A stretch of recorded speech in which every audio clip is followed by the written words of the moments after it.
1, 2, 3, ¿vale? ¿Me quitas a ver? Ya estamos.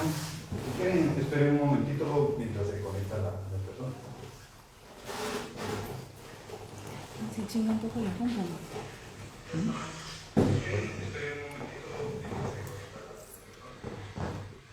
Bueno, buenas noches a todos. Bienvenidos a la primera edición de Salud Sin Filtro. Yo soy Paulina Congedo, soy nutricionista clínica y la verdad es que estoy súper emocionada con este nuevo proyecto que nació con el objetivo de que pudiéramos crear un espacio en donde ustedes puedan resolver inquietudes o dudas que tengan respecto a temas específicos de salud, pues nada más y nada menos que con profesionales de salud un poco, porque la información que ahora tenemos en internet está abierta a todo el mundo y yo quería ponerle un filtro a esa información con profesionales de salud.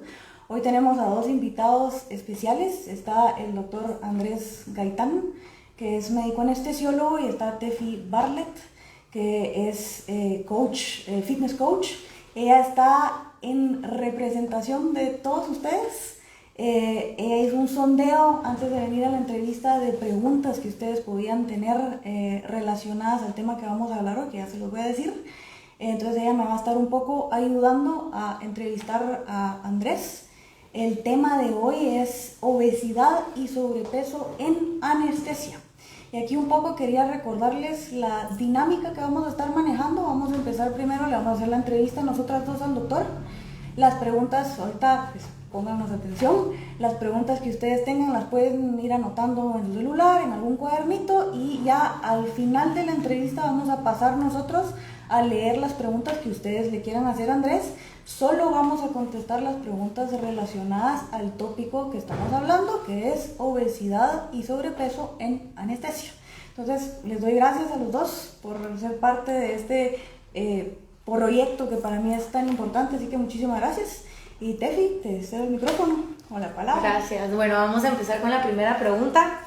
Una de las preguntas que hicieron es ¿cómo se hace la evaluación preanestésica?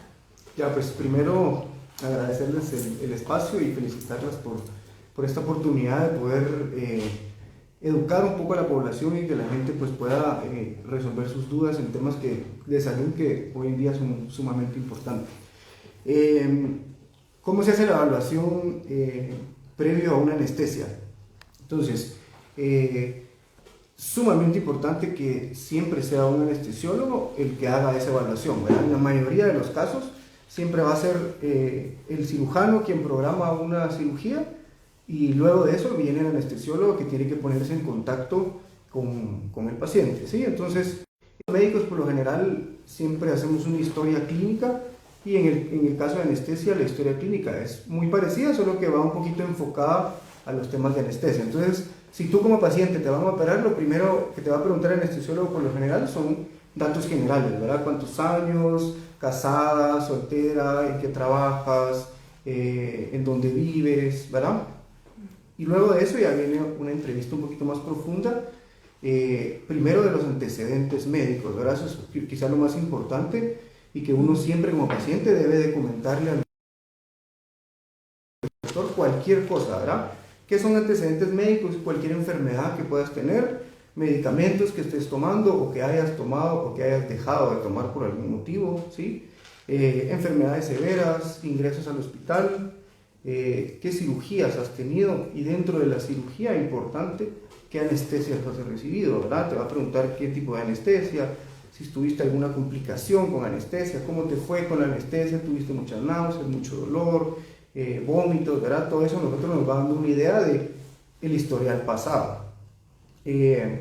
Antecedentes, luego te van a preguntar por lo general alérgicos, alguna fractura y antecedentes de la actividad física, que es bien importante, ¿verdad? Si haces deporte, cuánto deporte haces, o si no haces deporte, si eres sedentario, consumo de tabaco, consumo de alcohol, consumo de drogas. Al final es una historia bien completa, ¿sí?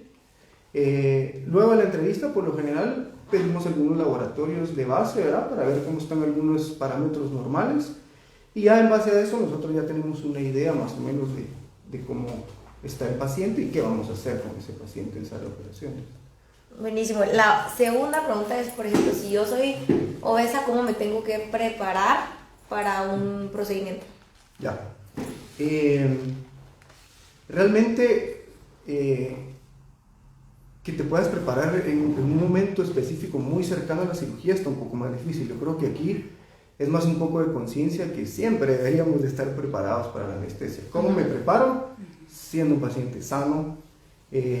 Si tengo enfermedades, tener controladas esas enfermedades, ¿verdad? Creo que vamos a hablar un poquito más adelante qué diferencia hay de alguien que es hipertenso, diabético y que es un buen paciente, es decir, que se toma sus medicamentos, que hace ejercicio, que come bien, a alguien que no lo hace, ¿verdad? Entonces, ¿cómo prepararme? Pues creo que llevando una vida sana todo el tiempo, lo más sana posible todo el tiempo, ¿verdad? No algo de que me van a operar en 2 semanas y me voy a poner a hacer ejercicio 2 semanas antes, ¿verdad? O sea, probablemente va a ayudar, pero creo que es mucho mejor prepararnos siempre para estar lo más sano posible. Aparte que no todas las cirugías que uno tiene son programadas. Exacto. Si yo salgo de aquí con esta lluvia y tengo un accidente, me agarra donde me agarra y no es como No que haya puedes tiempo de decidir, prepararme. ajá. Sí, puede ser que en ese momento me toque ir al quirófano y si yo no llevo una vida sana, en ese momento no voy a poder hacer mayor cosa, ¿verdad? Entonces creo que acercarse a profesionales de salud, nutrición, deporte contigo, son de las cosas que a nosotros como anestesiólogos a veces nos deja tranquilos cuando uno tiene un paciente sano, que hace ejercicio, que se toma sus medicamentos. A mí me gustaría saber, Andrés, en qué condiciones o cuáles son las características de los pacientes que llegan a sala de operaciones que tienen un grado de sobrepeso o obesidad evidente. Me refiero a ya tienen complicaciones de salud, ya son en su mayoría ya son hipertensos, ya tienen diabetes. ¿Cuáles son las características que tú ves de mayor prevalencia? Ya, sí, pues va mucho de la mano con la fisiopatología de base del paciente obeso, ¿verdad? Que creo que tú lo puedes ver bastante en clínica, todas las complicaciones derivadas de ese aumento de peso, ¿verdad? Quizás las condiciones más comunes son diabetes, ¿verdad? Resistencia a la insulina, diabetes, pacientes con la presión alta, que toman medicamentos para la presión, muchos pacientes con alteraciones de los triglicéridos, colesterol, etc. Y de esas también, si el paciente lleva mucho tiempo descontrolado, también las mismas complicaciones de esa misma enfermedad. Digamos, el paciente diabético mal controlado ya de base de diabetes va a tener otro montón de cosas, ¿verdad? Como problemas en los ojos, problemas en los riñones, problemas en la microvasculatura, que son derivadas puramente también de la diabetes y que definitivamente la obesidad no le va a contribuir. Ahora les cuento, yo soy nutricionista, tengo una especialidad en síndrome metabólico de obesidad, o sea que el tema para mí de obesidad es algo con lo que yo me siento muy cómoda hablando, siento que lo manejo bastante bien, pero de anestesia, no sé, mayor cosa, estoy casada con un anestesiólogo, que es el hombre que ven ustedes acá, pero no entiendo muchas cosas y me llamó mucho la atención, yo me tuve que preparar para hacer esta entrevista bien hecha, para que ustedes tuvieran la mayor cantidad de información posible. Y dentro de las cosas que leí que me llamó muchísimo la atención fue toparme con que un paciente obeso que aún no tiene todas estas complicaciones, es decir, es un paciente que solo tiene la condición de salud de ser obeso, pero no es ni hipertenso. El mismo riesgo que alguien que no tiene obesidad, no creo. Nosotros, dentro de esta evaluación que hacemos, Steffi y Paulina, muchas veces pasamos escalas que nos sirven a nosotros para predecir el riesgo, ¿verdad? Como para que no sea solo una cuestión subjetiva, sino que pasamos algunas cosas para ver en qué categoría de riesgo está el paciente.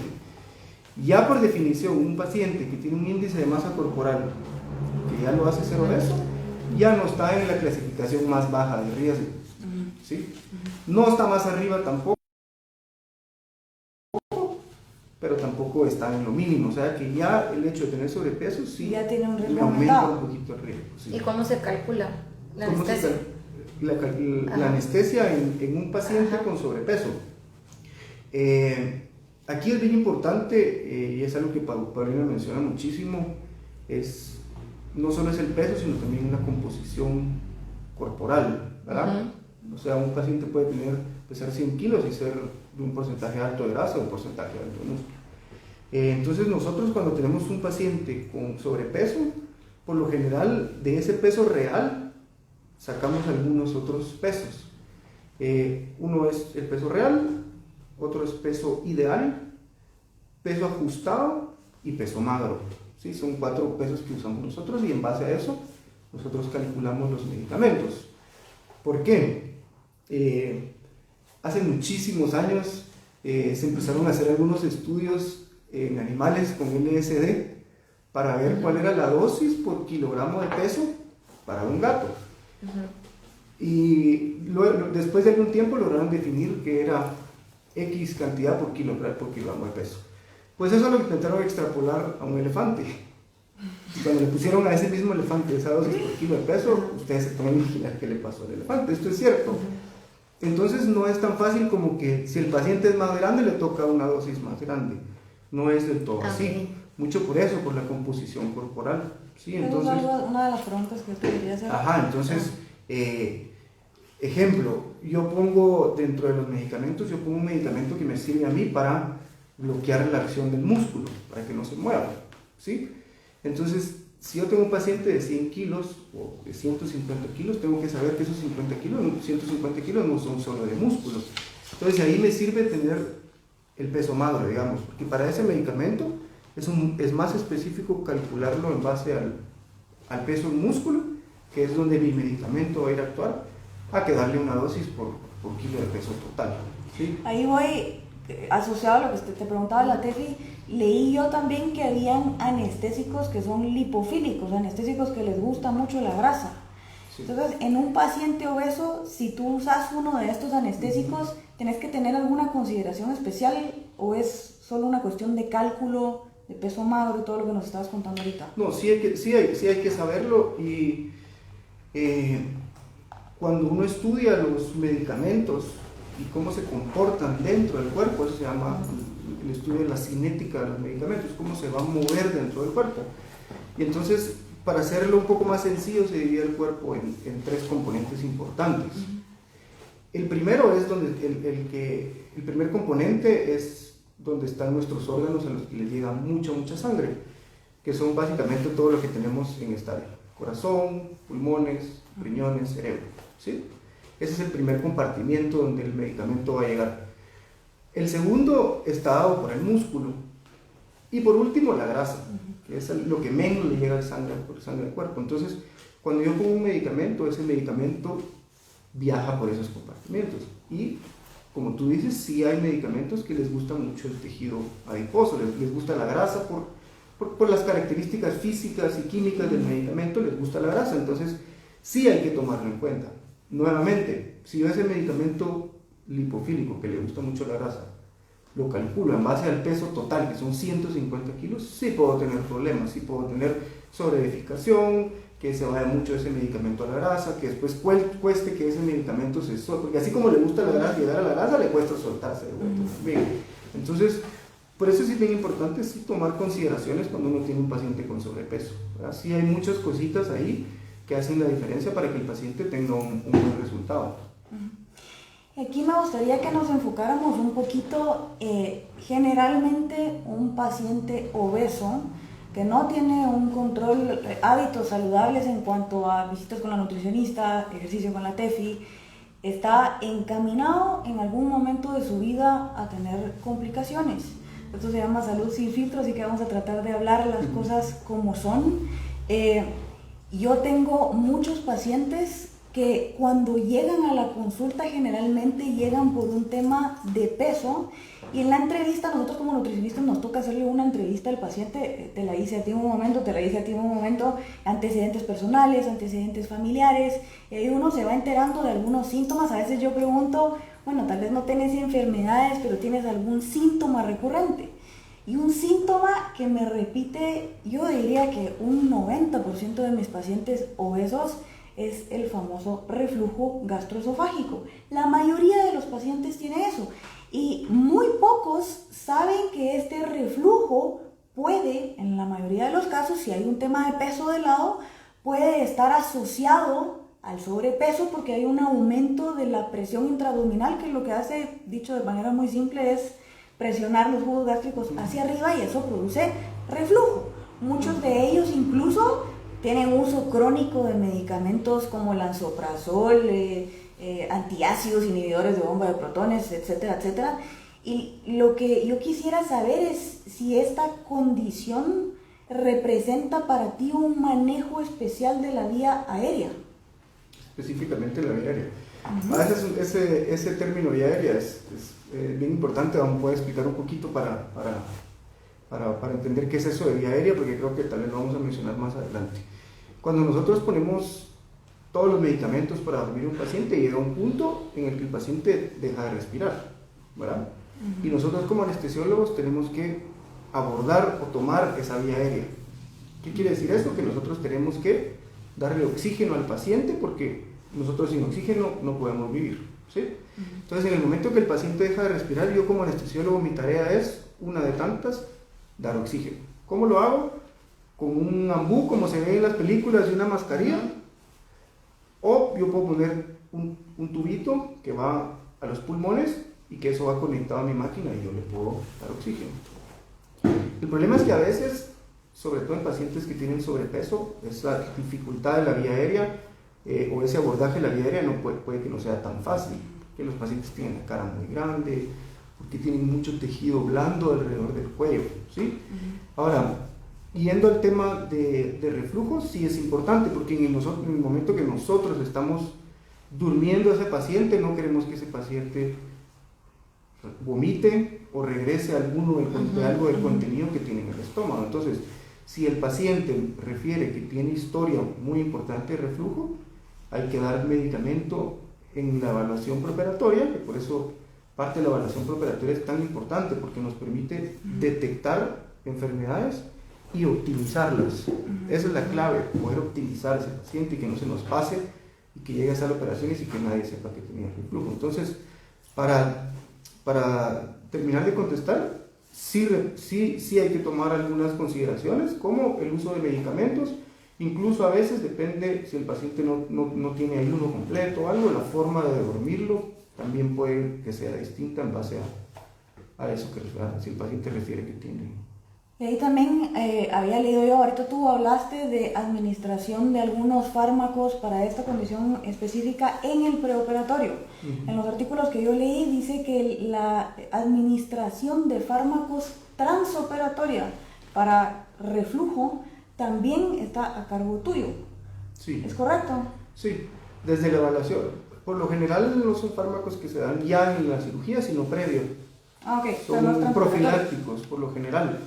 Y después de la cirugía sí se debe dejar por lo general un protector gástrico. Eso no necesariamente siempre por reflujo, sino que pacientes que están hospitalizados siempre tienen algún grado de estrés y eso puede generar alguna úlcera, sobre todo si el paciente se va a quedar mucho tiempo en el hospital. Entonces, sí es parte también del anestesiólogo cuidar el estómago del paciente después de la cirugía. Y ahí me gustaría hacer un poquito un paréntesis. Antes de que yo me casara con un anestesiólogo, para mí el anestesiólogo era el cuate que te dormía cuando tú llegabas a la sala de operaciones. Y un poco la idea de invitarte, Andrés, es también crear conciencia de todo lo que a ti te toca hacer para mantenernos con vida cuando estamos en sala de operaciones. No da miedo. No es solo de llegar y dormir al paciente, sino hay un montón no de quieres. cosas. Ay, luchas por no quedarte dormida y es como no, de la nada te fuiste, cabales ese miedo de no despertar. Sí, eso que dijiste, Tefi, me llama, esa frasecita de no nos vamos a despertar de la anestesia, no tienen idea cuánto la escucho, ¿verdad? Es una frase que viene desde hace muchísimo tiempo, pero este espacio también que sirve para calmar un poco a la gente, ¿verdad? Porque ya no es de tenerle tanto miedo a la anestesia, ¿sí? Eso de que no me despierto de la anestesia pasaba hace mucho tiempo cuando existían muy pocos medicamentos y yo tenía que usar medicamentos con dosis muy altas para mantener dormido a un paciente. Y que hace muchos años el monitoreo no era el mismo, ¿sí? Entonces, la anestesia es de las especialidades que más ha avanzado en los últimos 100 años y parte de ese avance ha sido la seguridad con la que uno puede administrar anestesias. Entonces, en los 7 años que llevo a dar anestesias, nunca he visto a alguien que no despierte de la anestesia, ¿verdad? Como para dejar un poquito tranquilos que no tengan miedo. Puede pasar que alguien no despierte y hay que pasarlo a una unidad de cuidado intensivo, pero la mayoría de veces, me atrevería a decir que son pacientes que llegan en condiciones de salud muy malas, ¿verdad? O procedimientos de muy alta complejidad, ¿verdad? No procedimientos selectivos en pacientes jóvenes. Eso es Bien, muy complicado. En esa parte de las complicaciones, regresando al tema de obesidad, es en lo que me quisiera enfocar ahorita, hay otra complicación o situación de salud muy común, sobre todo en mis pacientes hombres que tienen sobrepeso, obesidad la mayoría, algunos con sobrepeso, y es el tema de la apnea obstructiva del sueño.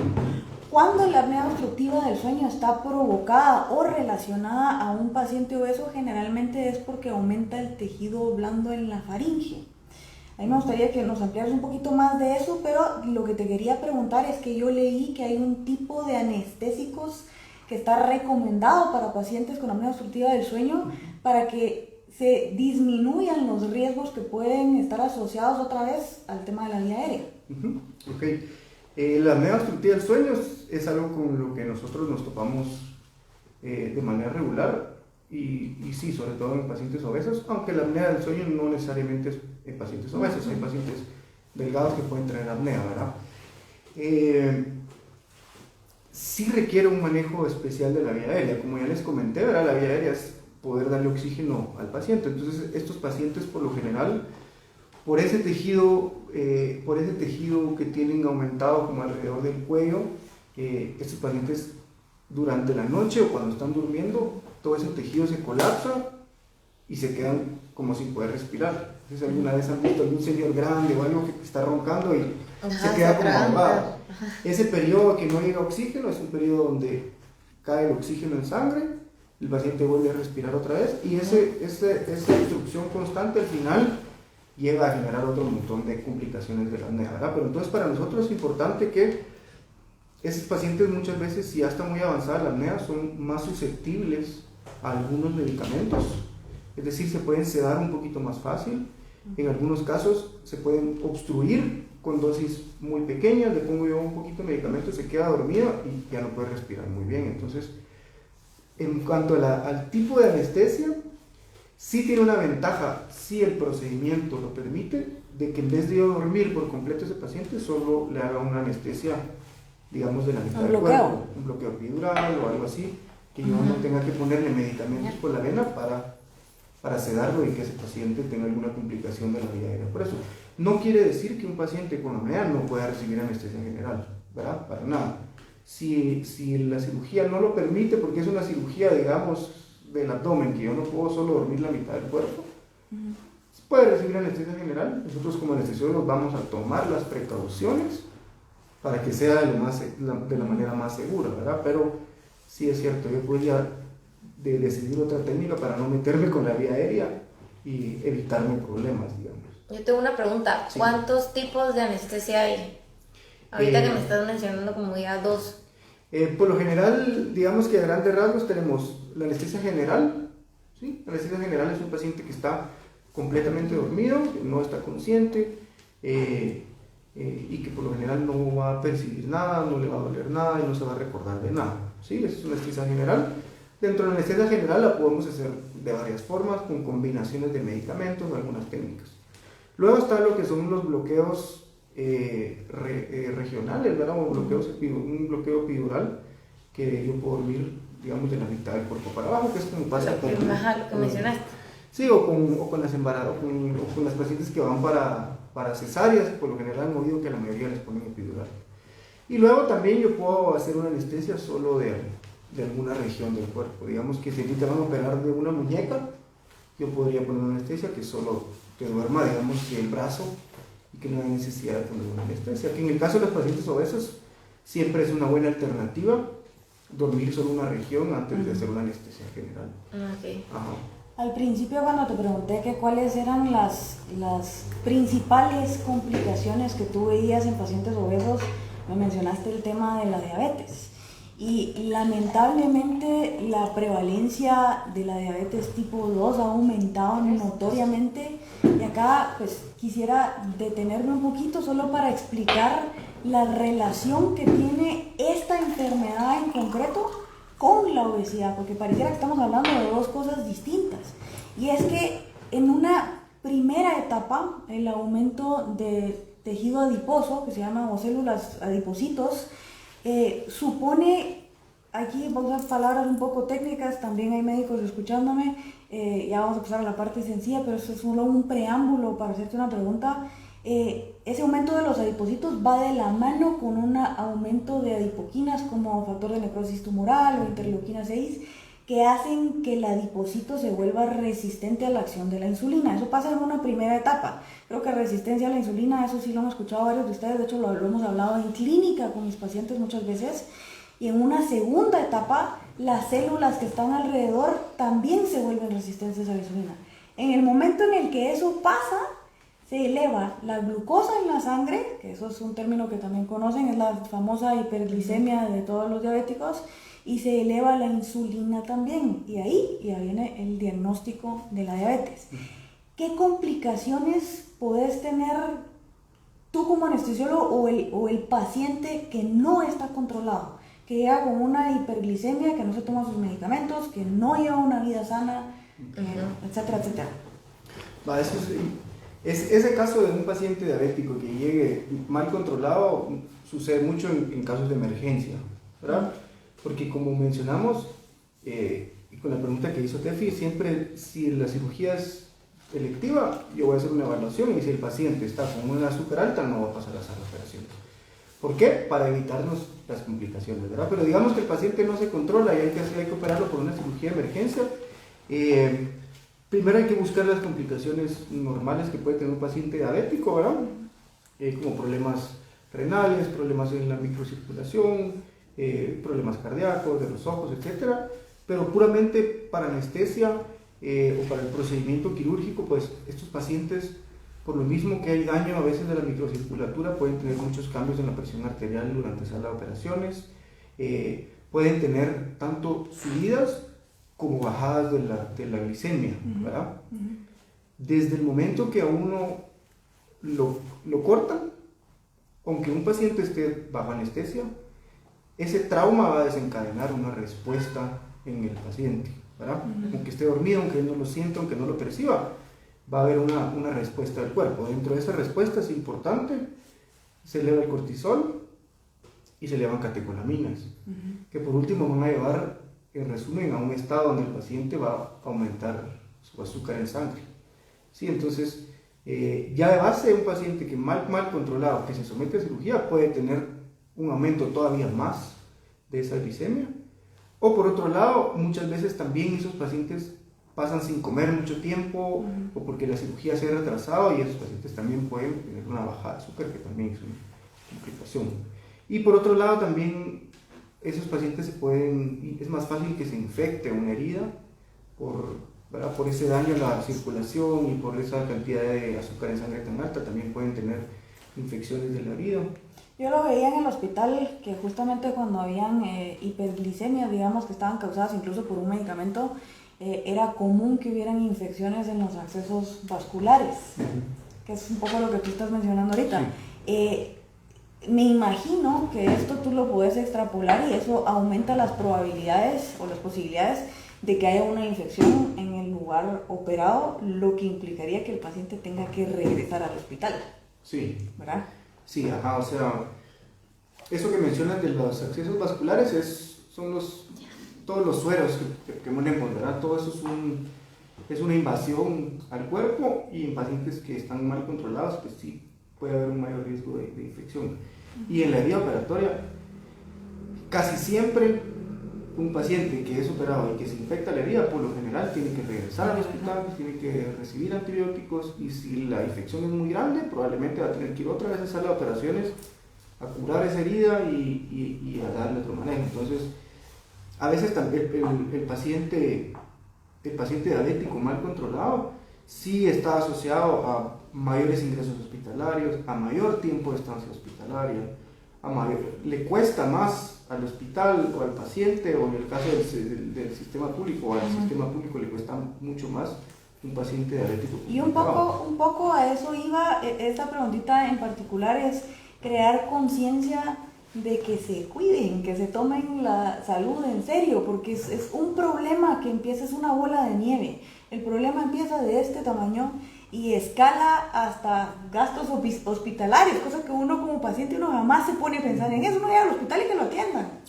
Y tú mencionaste que generalmente pues sí, hay un proceso que te evalúa el médico internista, que te hacen exámenes y todo, y después tú llegas a sala de operaciones. Pero una de las razones por las que a mí me interesa tanto esta pregunta en particular de qué pasa si te llega no controlado, pues no necesariamente solo es en el caso de un paciente mal portado que no le quiere hacer caso a su doctor, sino que a mí me ha pasado en muchas veces más de las que yo quisiera, que llega un paciente, lo mencioné más o menos al principio, llega un paciente y me dice, mira, yo quiero bajar de peso, me subí 20 libras en la pandemia. Empezás a hacer tú la entrevista clínica en donde evalúas antecedentes y evalúas factores de riesgo y te empiezan a sonar campanazos de que no solo es peso, de que hay algo más. Te empiezan a decir, es que fíjese que orino mucho, fíjese que me da mucha hambre y tienen antecedentes familiares de diabetes, que el abuelito, la mamá, la tía y todo lo demás. Entonces vengo yo y les pido un examen sencillo, una glucosa en ayunas, una insulina en ayunas, y me ha pasado, por lo menos ahora que me recuerdo, unas 4 veces que el paciente que no sabe que es diabético me manda su examen y tiene una glucosa en ayunas en 500. Entonces, ese paciente que no sabía que era diabético llega a sala de operaciones y te dice, yo soy sano. Y si, o no te dice nada, y era una emergencia, tuvo un accidente y lo tenés que... Es cierto, ¿verdad? Que no se percatan de lo que se puede. Ajá, y acá no puedo evitar querer hacer una reflexión. No piensen que el problema de peso, sobrepeso o obesidad, dependiendo de cuál sea el grado, es un tema de estética, o tener un porcentaje adecuado, porque me quiero en mente que ir a la nutricionista no es una cuestión tan sencilla como la que me... Sí, es común. Por eso las evaluaciones preoperatorias, ¿verdad? Porque ahí muchas veces pescamos los procesos pacientes que no tienen ni idea, ¿verdad? O que padecen alguna enfermedad. Entonces, de ahí la importancia de la evaluación. Sí nos pasa bastante. En algunos casos, si la cirugía se puede retrasar, pues como les mencioné hace un rato, se retrasa, se mejora y luego se llega a sala de operaciones, ¿verdad? Ahora, si no hay otra opción, pues de plano va a pasar así. Y nosotros como anestesiólogos o como equipo multidisciplinario vamos a hacer lo mejor posible para ese paciente porque salga bien, ¿verdad? Pero siempre hay una responsabilidad del paciente de intentar, como dijimos al principio, de no llegar a eso, ¿verdad? Otra complicación muy frecuente en obesidad, sobrepeso en algunos casos, no parecen saber que la hipertensión arterial es una condición de salud. Yo les pregunto si tienen enfermedades y me dicen ninguna, pero cuando paso a medicamentos me dicen que están tomando medicamentos para bajar la presión. Entonces pareciera como que no se le da la importancia que tiene. El caso de la hipertensión arterial en la mayoría de pacientes obesos se da por 2 causas específicas. Una es que aumenta la actividad del sistema nervioso simpático y la otra es que hay un aumento del sistema renina-angiotensina-aldosterona y eso lleva al paciente a tener una hipertensión arterial. ¿Esto implica consideraciones especiales en tu trabajo? Sí. Nuevamente, el paciente que de base tiene presión alta, igual dentro de la evaluación hay que revisar todas las posibles complicaciones que puede tener un paciente que no se cuida la presión, ¿verdad? Que mantenga presiones muy altas, cómo están los riñones de ese paciente, cómo ha estado controlado en el último tiempo, qué medicamentos está tomando, porque algunos medicamentos se dejan, otros se quitan, eso ya va un poquito dependiendo de cada paciente, ¿verdad? Pero igual volvemos a lo mismo, lo importante es que puede tener presión alta, está bien, pero esa presión debería de estar controlada, ¿verdad? Y dentro de sala de operaciones, un paciente que padece la presión alta, pues sí puede tener complicaciones o eventos secundarios de ese mal control, ¿verdad? Que o la presión esté muy baja, y una presión muy baja no queremos porque no le llega suficiente sangre y oxígeno a los órganos vitales, ¿verdad? Una presión muy alta también por otro lado nos puede empeorar un sangrado en sala de operaciones, un infarto cerebral, muchos desenlaces negativos por no estar controlado. Por supuesto, si un paciente llega a sala de operaciones de emergencia con presión alta, de igual manera nosotros como anestesiólogos vamos a poner algún medicamento para intentar controlar esa presión, pero a veces no siempre se puede, a veces pacientes muy mal controlados y son difíciles de manejar en sala de operaciones secundario a ese mal control. Y en el caso, digamos, y sigo con las complicaciones, pero es un poco esto lo que se trata de salud sin filtro. El tema, cuando aumenta mucho la cantidad de depósitos, tiende a haber una lipotoxicidad o un ambiente hostil causado por el aumento de tejido adiposo que afecta el hígado. Y hay muchas complicaciones o enfermedades de hígado asociadas en pacientes obesos. Afecta el metabolismo, los medicamentos se metabolizan esencialmente en el hígado. ¿Afecta esto el metabolismo de los anestésicos que tú usas? Sí, la verdad es que para nosotros el hígado es sumamente importante porque, como tú dijiste, la mayoría de medicamentos se metabolizan en el hígado. Entonces, pacientes que tienen alguna afectación hepática importante, sí hay que estudiarlos, saber cuál tiene, y en base a eso, si nosotros como anestesiólogos podemos modificar nuestra anestesia y usar X o Y medicamento que no tenga un mayor metabolismo hepático y tenga en otro lado, ¿verdad? Entonces sí influye para nosotros en qué vamos a hacer con ese paciente si tiene una enfermedad hepática. Y en el caso de un paciente que llega con alguna dislipidemia, triglicéridos altos, colesterol elevado, que está asociado a enfermedades coronarias, ¿también hay algún trato especial? No trato, pero consideración especial. Digamos que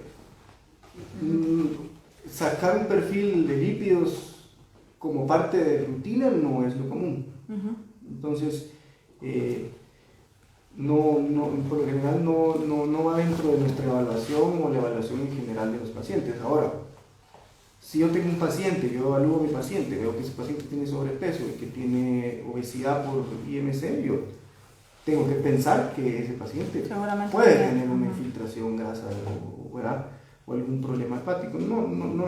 Por lo general los problemas hepáticos severos sí están asociados a una clínica muy importante. Entonces yo por lo general lo voy a poder detectar, y entonces si yo detecto o de verdad sospecho, puedo solicitar algún otro estudio para ver cómo está la función del hígado.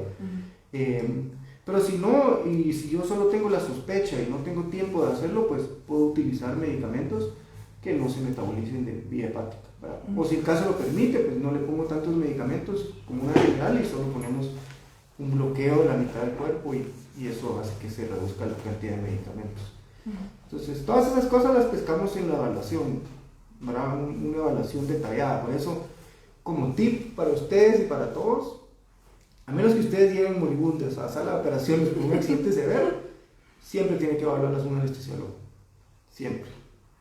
Cosa que, francamente, eso casi no se hace. O sea, por lo menos las veces que yo... Porque no lo pensás, no premeditas. Y yo te voy a contar una experiencia. Sí. Bueno, no es mi experiencia, pero, por ejemplo, ahorita voy a contar el caso que le pasó a mi mamá. Mi mamá le hicieron un legrado. Y ella llegó de emergencia, y ella, a la hora de colocarle la anestesia, ella me decía, bueno, ya contando su experiencia, que ella, o sea, estaba consciente en la anestesia, pero no podía reaccionar. Y ella sintió todo el procedimiento que le estaban haciendo. Entonces, ¿por qué pasa eso?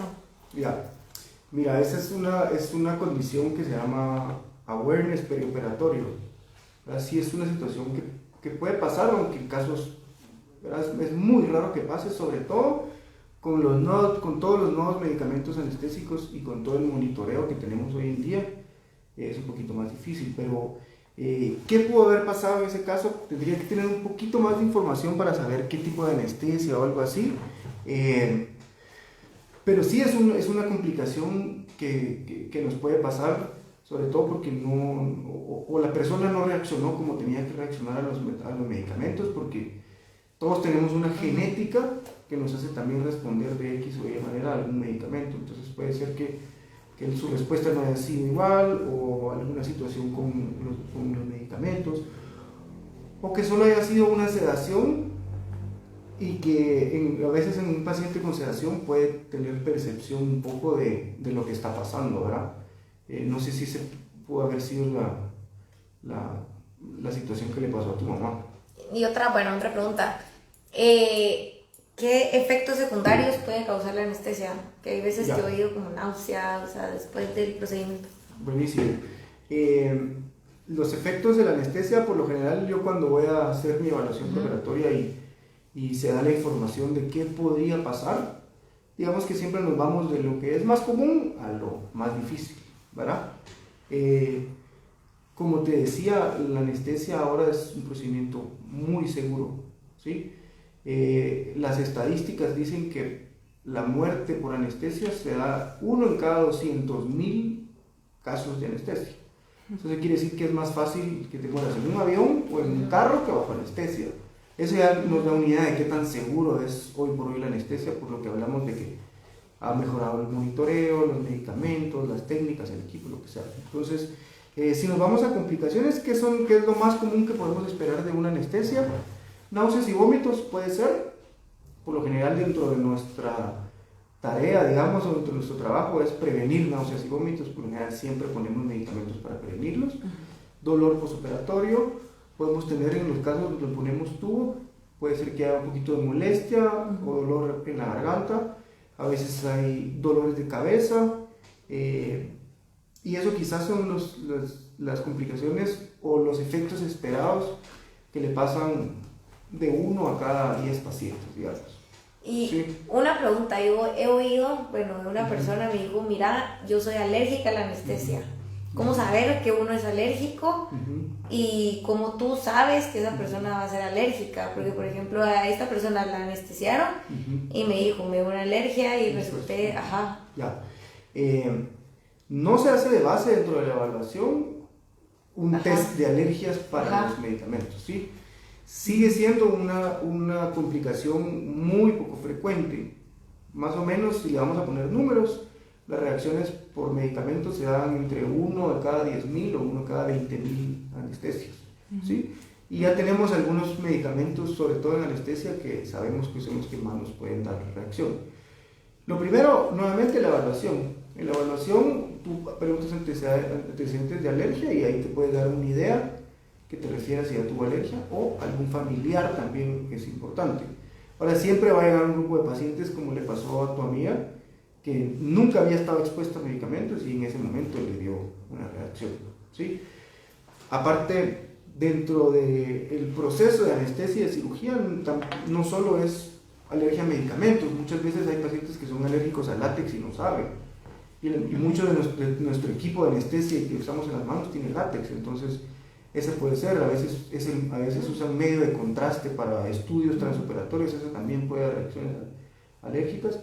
Y por otro lado, los medicamentos, ¿verdad? Que solo para que se hagan una idea, a veces en una anestesia general un paciente puede recibir de 5 a 8 o hasta 10 medicamentos intravenosos para cubrir todo lo que se necesita. Entonces, sí puede ser que tengamos reacciones. Por lo general, la mayoría son reacciones leves, que los pacientes presentan rash, les empieza a picar, se pone la piel caliente, ¿verdad? Son reacciones severas y son reacciones leves y puede ser el caso de que esa reacción lleve a una complicación más importante, que se llama un shock anafiláctico, que es un colapso cardiovascular. Por lo general siempre estamos como anestesiólogos preparados para ese tipo de emergencias anestésicas. Ahorita ya pues se nos alargó un poquito la cosa, vamos a pasar a la parte, tal vez te metes tú al live para ver las preguntas que tiene la gente. Y aquí solo, Andrés, invitarte a hacer, en lo que vemos las preguntas que tienen, una última reflexión que tú le quieras hacer a la gente. De mi parte, invitarlos a que se den cuenta de todo lo que puede pasar si ustedes no le ponen atención o suficiente cuidado a su situación de peso, llámese sobrepeso, llámese obesidad, que le pongan atención, porque si no lo hacen, las complicaciones de alguna manera se las están ganando. Entonces, la factura. El cuerpo, lo he dicho en otros videos que he subido, tú siempre me has dicho, el cuerpo es duro de matar, y eso es cierto, la consecuencia no es inmediata, pero de que te llega la factura, entonces por favor tengan mayor conciencia de todo lo que estamos hablando aquí, todas las posibles complicaciones que pueden tener. Y Andrés, solo te dejo hacer una última reflexión en lo que pasamos a la parte de preguntas. Sí, eso es cierto, el cuerpo aguanta mucho, pero como dijiste, no hay que llevarlo hasta lo último, ¿verdad? Una reflexión sería tomar conciencia y y estar quizá lo más sano posible, ¿verdad? No dejar todo para el último, consultar con profesionales como de nutrición, del deporte, para estar lo más óptimos posibles, porque como bien dijiste, uno nunca sabe en qué momento va a llegar a sala de operaciones, ¿verdad? Entonces, ahí sí creo que también es un poco de responsabilidad de cada uno saber en qué estado de salud está. Nosotros como anestesiólogos o como equipo quirúrgico, siempre, lo repito, vamos a hacer lo mejor por el paciente. Así ese paciente llegue con un sobrepeso, con un descontrol de la diabetes, de la hipertensión, lo que sea. Siempre vamos a hacer lo mejor porque ese paciente salga bien a pesar de todo eso. Pero sí, como es salud sin filtros, no hay que quitarle la responsabilidad también al paciente. El paciente también debería tener una responsabilidad de mantenerse lo más sano posible, ¿verdad? Yo puedo tener, y qué bueno que lo mencionaste, dejar de lado la parte estética, ¿verdad? Porque no es solo lo estético, no es solo verse bien, no es solo verse bonito, es el cuidado del cuerpo. Yo puedo tener sobrepeso, ¿verdad? Pero estoy haciendo un intento por comer sano, voy a mis entrenos con Tefi 3-4 veces por semana, puedo tener sobrepeso, pero correr 5 o 10 kilómetros, y eso ya me hace a mí ser un paciente que está en una condición óptima, a pesar de que pueda tener sobrepeso, ¿verdad? Entonces, eso sería, la verdad que hay que cuidarse y hay que hacer buscar nuestra tarea, sí. Darnos a nosotros un buen cuerpo para trabajar, ¿verdad? Porque nosotros vamos a trabajar con ese cuerpo mientras ustedes están dormidos. Entonces, qué mejor para nosotros y para ustedes y para la seguridad tener un cuerpo que esté sano a un cuerpo que esté dañado, ¿verdad? Es como ir en un carro. Si vamos de aquí a Atitlán en un carro de hace 40 años que no se ha revisado el aceite, que no le sirven bien las llantas, el chance que tengamos un problema de aquí hasta allá va a ser más alto que si vamos con un carro que está bien preparado, bien revisado, etcétera, ¿verdad? Ya empezaron las preguntas. Ya. Va. Voy a contestar, bueno, voy a preguntar la primera, contestarla está difícil. Dice, desde el punto de vista anatómico, ¿qué dificultad existe al momento de intubar a un paciente obeso para una anestesia general o de puncionar su espalda para un bloqueo anestésico? Ya, buenísima pregunta. Como les mencioné al principio, para nosotros una de nuestras tareas más importantes es poder controlar la oxigenación del paciente. Y dentro de la evaluación que nosotros hacemos, siempre vamos a evaluar nosotros la vía aérea. ¿Qué es la vía aérea? Toda la parte donde entra el aire al cuerpo, digamos. Entonces, ¿qué evaluamos? ¿Qué tanto puede abrir la boca? ¿Cómo está el tamaño de la lengua en relación con la boca? ¿Qué tanto puede el paciente extender el cuello? ¿Cómo está la circunferencia del cuello? ¿Cuál es la distancia que hay del cuello? Todo eso a nosotros nos sirve para predecir qué tan difícil va a ser poner un tubo o dar oxígeno. Ya de por sí un paciente que tenga un sobrepeso muy importante puede tener cambios importantes anatómicos y que eso nos dificulte la vía aérea. Entonces, en los pacientes obesos, igual que en cualquier otro, se hace una evaluación importante y se hace un plan para abordar esa vía aérea. Digamos que cuando hemos tenido pacientes que tienen de verdad una obesidad muy importante, obesidad grado 3 para arriba, solo ese manejo de vía aérea a veces se hace entre 1, 2 o 3 anestesiólogos. O sea, es un equipo de anestesiólogos que está preparado para cualquier complicación. Sobre todo porque no solo tiene cambios en la anatomía, sino que el paciente con sobrepeso consume más oxígeno, ¿sí? Y ese consumo mayor de oxígeno, le sumamos que muchas veces por el sobrepeso eso compresiona el pulmón y hace que no tenga la misma reserva de oxígeno. Y si combinamos esas dos cosas y el paciente deja de respirar, los niveles de oxígeno se vienen al suelo muy rápido. Entonces, por eso, la importancia de hacerlo siempre con un equipo y el manejo de la vía aérea. Y la otra que me preguntaste es para poner una anestesia en la espalda. Ajá. Sí, definitivamente. Entre más grande o entre más tejido grasa, entre mayor es el peso, para nosotros va a ser más complicado poner una anestesia. A veces, si el paciente tiene un sobrepeso muy grande, solo posicionarlo en la camilla va a ser complicado. Incluso para él mismo. Por lo general las camillas, no sé si las han operado, las camillas Son son chiquitas. chiquitas y entonces ya ahí manipular y voltear y sentar a un paciente que tiene un sobrepeso grande ya va a ser complicado Es para una nosotros. logística aparte. Es una logística aparte. Aparte de los anestesiantes. Sí, incluso si hay mucho sobrepeso, a veces hay que poner otra camilla distinta, otro equipo. Y las agujas a veces son distintas para un paciente con mucho sobrepeso. Hay otras que son mucho más largas porque el espacio para llegar a donde yo tengo que poner anestésico pues es más grande por el tejido Sí, graso y además. todo. Ajá. Bueno, bueno, la siguiente pregunta. ¿Tiene que ver el sobrepeso con la dificultad de intubar a un paciente o intubarlo despierto? ¿Eso es posible? Sí. Una alternativa para entubar a un paciente que para nosotros podemos sospechar que pueda tener de verdad problemas en la vía aérea y que de verdad se nos va a dificultar mucho poner ese tubo con el paciente dormido, sí se puede hacer despierto. Entonces se prepara al paciente, ¿verdad? Se pone anestésico local, se duerme toda la boca, la parte de las cuerdas y eso, y con algunos aparatos específicos nosotros podemos, con el paciente respirando y despierto, se logra poner el tubo en las cuerdas y ya cuando está asegurado se duerme el paciente, ¿verdad? Sí es una posibilidad, de hecho es una alternativa muy segura para el paciente. ¿Verdad? Hay veces que el paciente cuando oye que lo vamos a entubar despierto se asusta. Yo me asustaría. ¿Verdad? Por supuesto, cualquier paciente se va a asustar, pero es preferible hacer eso controlado y asegurarme que ese paciente no va a dejar de respirar nunca. Por lo general no es un procedimiento incómodo porque está bien preparado todo el área con medicamentos y todo, y es un periodo muy corto, y eso, la seguridad que le da el paciente es bien importante. Muchas veces yo prefiero eso a jugármela a dormir a un paciente y que no le pueda poner un tubo. Eso sí es una emergencia anestésica bien importante. Okay. Muy buena pregunta.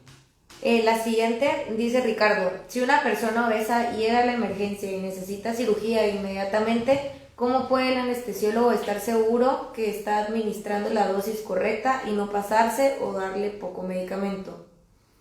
Me imagino que se está asumiendo que no me dio tiempo de pesar al paciente, digamos. Me imagino que tal vez por ahí va. Hagamos de caso Sí, que no se emergencia.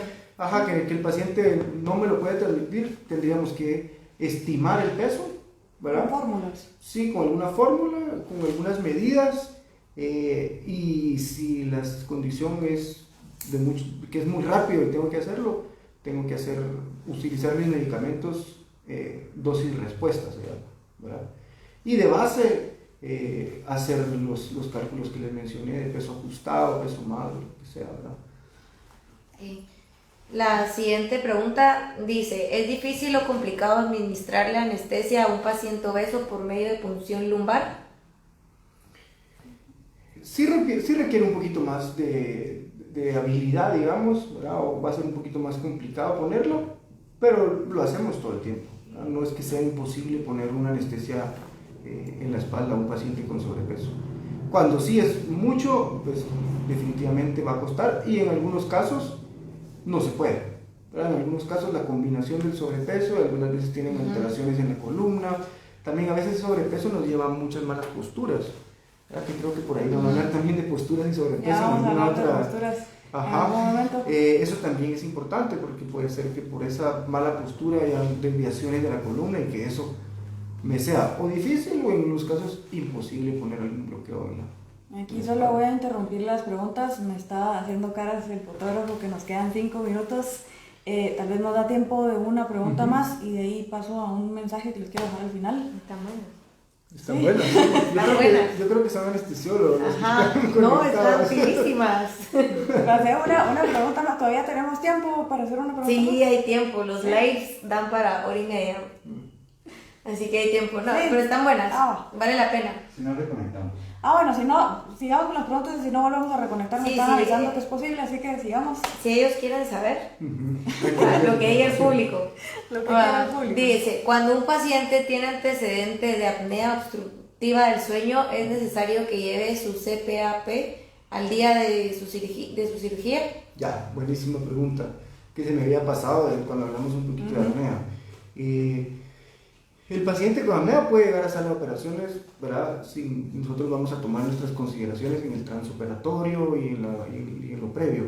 Ahora, para después, esos pacientes usan ese CPAP, es el CPAP, ¿verdad? Que es un aparato que se pone que hace que o disminuye el riesgo de que ese paciente se obstruya.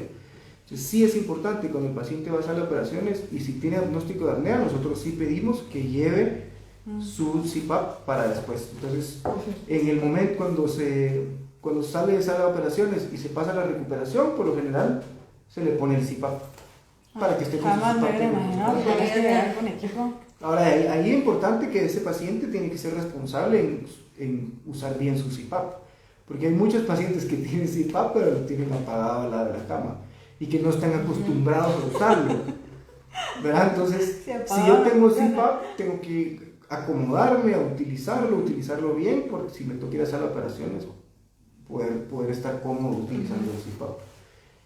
Bueno, la siguiente dice, doctora Elena Herrera, ¿qué dificultad tiene un paciente geriátrico con obesidad durante el proceso de anestesia en una cirugía? Ya. Ahí son dos entidades distintas, digamos. Una es el paciente obeso, que tiene sus implicaciones, como las que ya hablamos ahorita, ¿verdad? A pesar de que sea un paciente geriatra, igual el sobrepeso, si como tiene sobrepeso, hay que ver todas las implicaciones que ya hemos platicado. Y el manejo anestésico del paciente geriatra también es bien especial, como el que estamos hablando de la obesidad. También las dosis de medicamentos debo de reducirlas. La composición corporal de esos pacientes es distinta, ¿verdad? Ahí la verdad es que la pregunta está buena porque ¿cómo estará la composición corporal de un paciente geriatra con obesidad? Eso está bonito de pensarlo, ¿verdad? Habría que... Yo tengo pacientes geriatras con obesidad y te digo que son pacientes que tienen una masa muscular elevada junto con una masa grasa. A veces puede ser hasta una proporción o 40-60 o 50-50 en algunos casos. Entonces es la mezcla de los dos. Sí, la mezcla de los dos. Habría que tomar las consideraciones del paciente obeso y las consideraciones del paciente adulto mayor, ¿verdad? Que hay consideraciones igual de la evaluación preoperatoria, ¿verdad? Son pacientes que por lo general toman muchos medicamentos, que ya tienen más de alguna enfermedad de base, que por lo general no hacen ejercicio, la composición corporal, entonces son pacientes frágiles, ¿verdad? Posicionar a un paciente adulto mayor hay que tener mucho cuidado porque uno puede lesionar piel o lujar un hombro, muchas cosas, ¿verdad? Entonces el cuidado es muy delicado del paciente geriatra. Como les dije, los cálculos de medicamentos también se deben de reducir las dosis, ¿verdad? El monitoreo debe ir de la mano de estos pacientes geriatras también para ver la hemodinamia y todo lo demás. Va. Y ahora la siguiente pregunta, Pame, ahí ya la conozco. Hola Pame. Dice, ¿es diferente la dieta después de una anestesia? Sí, la dieta va un poco, digamos que ahí sí va un poquito en base a la cirugía. Por la anestesia no hay ahí sería más si el paciente tiene alguna complicación como las que hablamos ahorita, que es un paciente que se despierta con náusea y pacientes que le dura la náusea o cefalea un número de horas, pues ahí es un poco de tolerancia, sentiría yo. Pero... Sí, digamos que el proceso, si la cirugía no lo contraindica, porque hay cirugías que el paciente tiene que quedarse sin comer, digamos, pero digamos que si el paciente es un candidato para comer después de la cirugía, se da un periodo más o menos de 2 o 3 horas, ¿verdad? Depende de la anestesia, se empieza a tolerar con un poco de agua para ver que no hay náuseas y vómitos, y si el paciente va tolerando, se va regresando a la dieta blanda y después dieta libre, y depende del tipo de cirugía, también hay que dejar dietas a veces bajas en grasa. Si el paciente es hipertenso, pues una dieta baja en sodio, o si el paciente es diabético, pues su dieta de diabético postoperatoria, ¿verdad? Pero no relacionado a la anestesia, sino pero relacionado a la anestesia.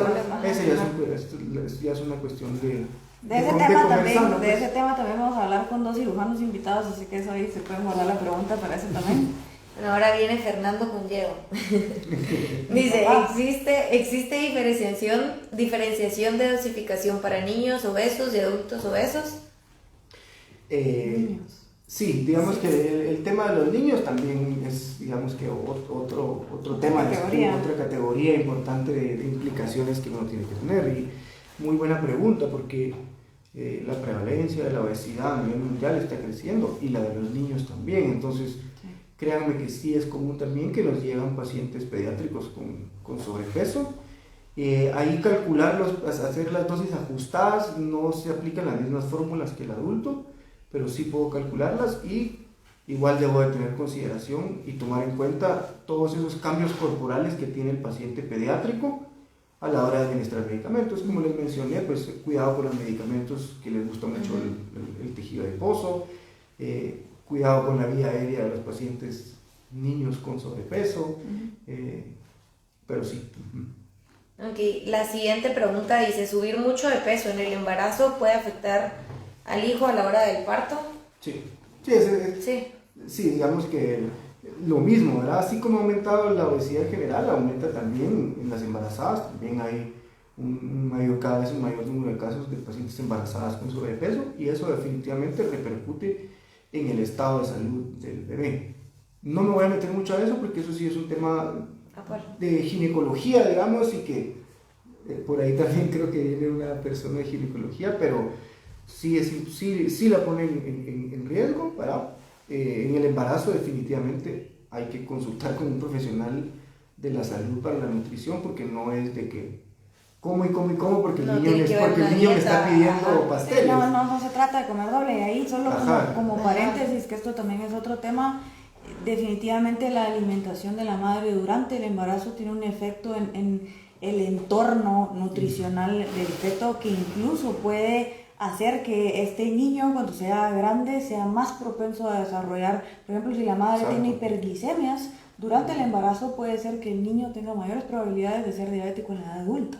Entonces eso sí es importante, pero eso es otro tema. Sí, no es comer doble. Y también sumando un poco a eso, no solo los problemas para el bebé, sino que si esa paciente con embarazo y sobrepeso no puede tener parto natural, va a tener que ser sometida a anestesia. Y entonces cae dentro de todo lo que hablamos ahorita. Es una paciente embarazada que también el embarazo ya tiene muchas implicaciones anestésicas y que le estamos sumando sobrepeso también dificulta un poquito más. Bueno, y esta ya es la última pregunta. Dice, ¿cuáles serían las principales complicaciones en bloqueos de paciente obeso? Tal vez complicaciones de bloqueo regional, me imagino yo que dice. ¿Cuáles serían las principales complicaciones en bloqueos de paciente obeso? Lore, si todavía nos estás escuchando, ya vi que sos tú. Lore González. Sí, no. Al recibir un bloqueo, bueno, lo primero es la dificultad tal vez a la hora del posicionamiento y la dificultad técnica de poner el bloqueo que dijimos hace un rato, ¿verdad? El poner ese paciente sentado o ponerlo de lado, la dificultad de ponerlo. Luego de eso, en un ambiente bien controlado, las complicaciones... Bloqueo regional, dicen. Ajá. Las complicaciones son similares a un paciente normal, digamos que en el caso de que a veces dejamos catéteres, ese catéter por el sobrepeso puede haber migración de catéter. También la dosis que yo voy a poner en ese bloqueo tengo que considerarla si el paciente tiene sobrepeso. Ahora, por el espacio donde ese medicamento se va a distribuir está un poco más reducido por el sobrepeso y por las curvaturas que cambian de la columna, por los cambios posturales y eso. Yo también tengo que tener consideraciones de disminuir un poquito las dosis para no generar alguna sobredosis de un medicamento o que tenga un bloqueo que sea muy alto, ¿verdad? Porque los bloqueos van por altura, entonces si yo pongo mucho medicamento puedo tener un bloqueo que se sube y que eso me dé cambios, que tenga alguna otra complicación. Buenísimo, de ahí dicen que están orgullosos de ustedes, súper interesante, felicitaciones. O sea que... Gracias. Bueno, qué bueno que les gustó. Terminamos aquí con la parte de preguntas y respuestas. Agradezco a todas las personas que se conectaron. La verdad es que, como les dije al principio, esto es un proyecto bastante importante para mí, así que gracias por el tiempo, gracias a ustedes dos otra vez por haber venido. Les recuerdo que esto va a ser un programa que se va a estar grabando todos los meses con diferentes especialidades. Así que los invito el siguiente mes, no me recuerdo la fecha exacta, ya se las voy a dejar, pero es a mediados de mes con un cirujano plástico, es uno de los mejores cirujanos plásticos de Guatemala, se llama José Fernando López. Muchos de ustedes lo conocen, así que los invito a conectarse, ya voy a estar yo publicando la información. Y bueno, muchísimas gracias por todo, así que buenas noches a todos. Gracias Por el Gracias. tiempo. Nos vemos. Buenas noches.